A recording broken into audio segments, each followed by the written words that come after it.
दहाड़ न्यूज जौनपुर, सच दिखाने की हिम्मत दहाड़ न्यूज पर।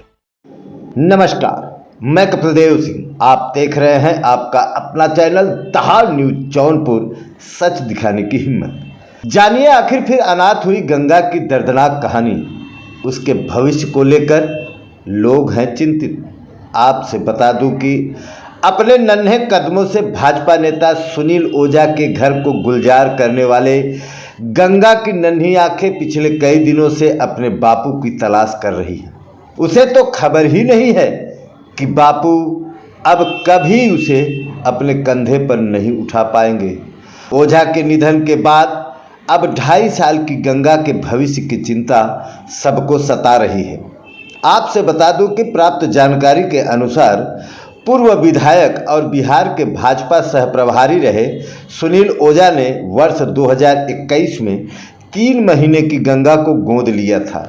जून 2021 में गाजीपुर के ददरी घाट पर मछुआरों को एक नवजात बच्ची काठ के बक्से के अंदर रोती हुई मिली थी।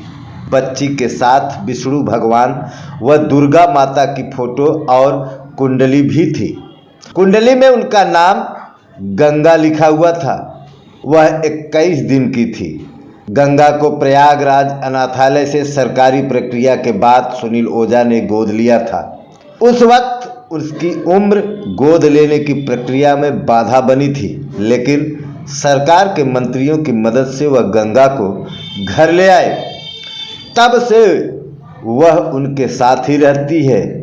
सुनील ओझा के निधन के बाद अब 2.5 साल की गंगा को लेकर हर कोई चिंतित है। फिलहाल ओझा के अस्पताल में भर्ती होने के बाद से ही नन्ही गंगा सिगरा निवासी डॉक्टर संध्या दुबे के साथ रह रही है।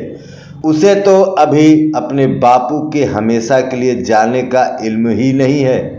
1 सप्ताह से ज़्यादा समय से वह हर रोज़ अपनी तुतलाती जुबान से उनके बारे में जानने की कोशिश कर रही है।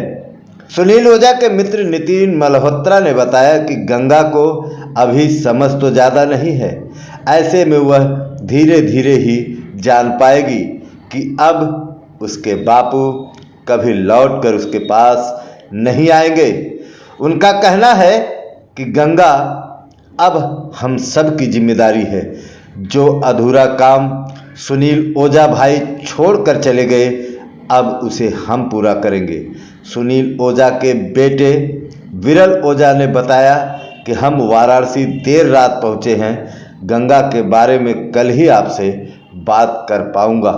तो आपसे बता दूं कि अनाथ गंगा दोबारा से फिर अनाथ हो गई और उसके बारे में जो भी हमारे चैनल को जानकारी मिली मैं आप तक पहुंचा रहा हूं।